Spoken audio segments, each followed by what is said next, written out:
Hop, on va attaquer la dernière partie de ce projet. Donc il va falloir checker à chaque fois si ce qu'on est en train d'écrire est bon ou pas.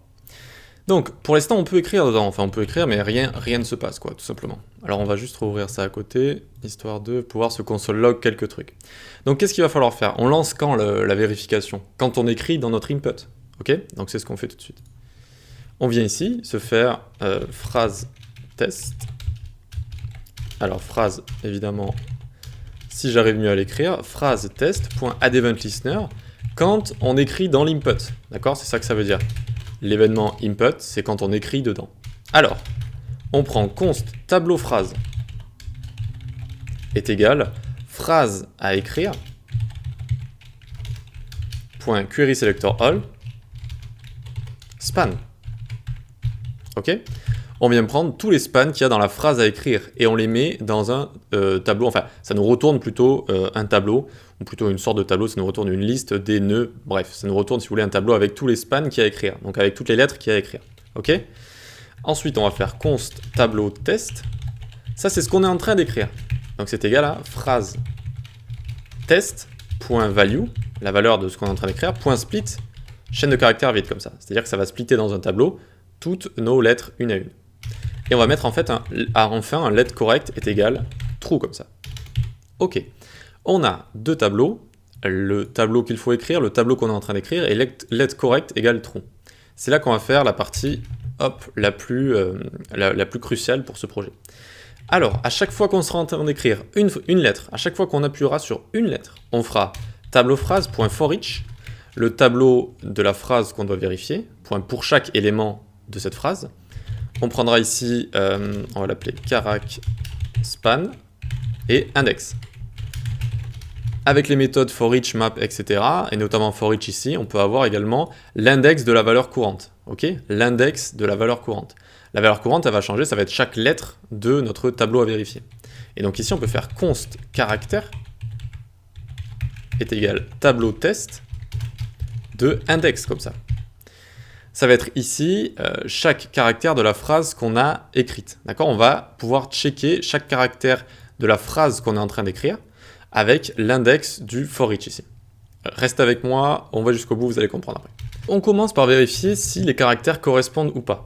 If caractère est strictement égal à caracspan.innerText, alors on va faire caracspan.classlist.add correct. On va montrer que la lettre est correcte en vert et on va remove, si elle y est déjà, on va remove incorrect, la classe incorrecte. Parce que c'est possible qu'on revienne en arrière également. Donc si on vient ici et qu'on commence à écrire as we express our gratitude, etc., etc. Vous voyez que ça fonctionne, ça passe en vert ici, ça passe en vert. Super, ça fonctionne. Ensuite, hop, on peut tester else. Sinon, ça veut dire que c'est faux, et donc on vient mettre caracspan ici, et on vient remove la classe correcte, et on vient rajouter la classe incorrecte, tout simplement. Et on vient mettre ici correct est égal false. Ça va être utile après. Correct est égal false. Et donc regardez, si je commence à me tromper, il va me mettre tout en rouge ici, il va mettre tout en rouge. Pourquoi? Parce que il va quand même checker toutes les autres lettres, et ça va retourner undefined en fait. Et donc vu que ça retourne undefined, eh bien il va tout mettre en rouge comme ça. Nous on aimerait juste ce qu'on a écrit qui soit en rouge. Donc comment on va faire? On va venir ici, on va mettre un premier if caractère est strictement égal du coup à null, tac tac, eh bien on va prendre ça, là. Hop, hop, et on va remove toutes les classes qu'il peut y avoir, d'accord? Et on va mettre correct sur false comme ça. Et ici on mettra un else if. Et donc juste je vous montre que ça fonctionne, du coup ça ne va pas tout nous mettre en rouge. Si ça retourne undefined ce qu'on est en train de checker, c'est-à-dire le caractère de la phrase qu'on est en train d'écrire et le caractère de la phrase qu'on doit écrire, si ça retourne undefined, on ne va pas tout mettre en rouge. On va juste mettre en rouge ce qu'il faut. Alors là je dois avoir une erreur quelque part. Donc ici on va pas mettre une égalité parfaite, on va mettre juste une égalité simple comme ça, parce qu'on va comparer à chaque fois undefined et null ici. Ok, donc on peut venir ici, tac, et on va commencer à écrire sorrow is knowledge, etc. Et regardez, je fais des erreurs, ça me met juste ce qu'il y a en rouge. Et même si je fais des espaces, etc., ça ne va pas tout mettre en rouge. Parce que même si on va comparer le reste ici avec des lettres que je n'ai pas écrites, d'accord? À chaque fois, ça va chercher ici avec l'index dans ma phrase ici des lettres que je n'ai pas écrites, vu que l'index n'existe même pas, vu que la phrase n'est pas aussi longue, et bien ça va retourner à chaque fois undefined. Alors ici on aurait pu également strictement égal à undefined. Ça aurait fonctionné pareil comme ça, ok? Voilà, donc ça fonctionne bien, super. Voyons voir si j'arrive à, ici, friendship always benefits, point virgule, love sometimes endures, je sais pas le prononcer, voilà. J'ai fini la phrase, donc j'aimerais quand même relancer une nouvelle phrase. Et c'est pour ça qu'on a ces petits corrects ici, d'accord? Donc au début on a let correct égale true, et on voit que c'est sur false si ça renvoie undefined, donc si on n'a pas complété la phrase, si on n'a pas fini la phrase, ou s'il y a une erreur. Sinon, ça renvoie, ça laisse correct est égal true.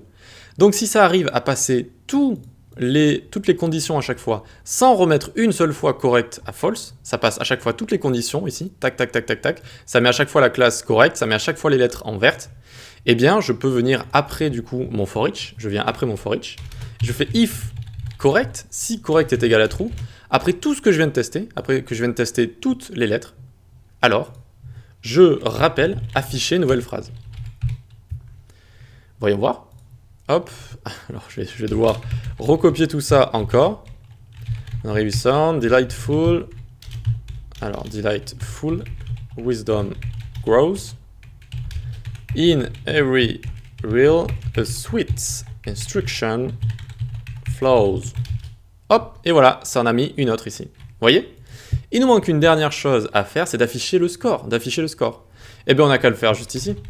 Score plus est égal phrase pour score, point length. Et phrase pour score, on ne l'a pas encore créé. On va aller tout en haut ici, on va faire let phrase pour score juste ici. Et quand on va se créer une nouvelle phrase, par exemple ici, eh bien, on va dire que phrase pour score est égal phrase point length. Phrase point length ici. On peut même le faire ici. Voilà. Quand on a la phrase qui arrive de l'API, eh bien sa longueur, on le met dans phrase pour score. Et une fois qu'on a bien rempli, qu'on a bien réussi à recopier, eh bien score plus est égal phrase pour score point length. Ou juste phrase pour score du coup. D'accord? Donc normalement ça devrait fonctionner ici. Alors je vais essayer d'avoir une phrase petite. Voilà. Allez hop. Believe you can end your halfway there. Hop. Et tadam, ça s'est ajouté au score juste ici. Vous voyez? On a le score ici, donc j'ai tapé 41 caractères en comptant les espaces et les lettres qu'on a pu écrire. Voilà. Donc j'espère que c'était pas trop dur. La seule partie qui peut être un petit peu compliquée, ça va être celle-là. Il faut la voir un petit peu avec des yeux neufs. C'est vraiment pour chaque lettre qu'on va écrire, ça va faire un for each où ça va tester chaque lettre de notre phrase qu'on a à tester. D'accord? Donc tableau phrase ici, de notre phrase qu'on a à écrire. Ça va tester chaque lettre. Et s'il y a eu une seule erreur, donc si ça arrive sur ça ou sur ça, eh bien correct va passer à false, et donc jamais on pourra afficher une nouvelle phrase, ce ne sera pas possible en fait, d'accord? Et donc on affichera du coup, on affichera incorrect ici, donc on affichera une lettre en rouge, et donc l'utilisateur comprendra qu'il faut sortir de là. Donc ici, si vous voulez, on peut comprendre que ça va checker vraiment les lettres une par une si on fait log, alors, console.log, charac-span ici. Charac-span comme ça, tac, tac. Regardez, je viens là, je vais juste écrire une lettre. Hein. Ah, vous voyez? Ça m'a testé toutes les lettres en fait. Toutes les lettres sont passées dans le for each comme ça. Et donc hop, on voit bien que c'est incorrect ici. Voilà. Donc n'hésitez pas à regarder, à essayer de faire des console logs, à bien comprendre. Et puis voilà. Du coup, c'est comme ça qu'on fait ce jeu typing speed, speed testing type, vous l'appelez comme vous voulez. On va pouvoir passer à la suite, on va pouvoir passer au jeu du morpion. Allez, à tout de suite.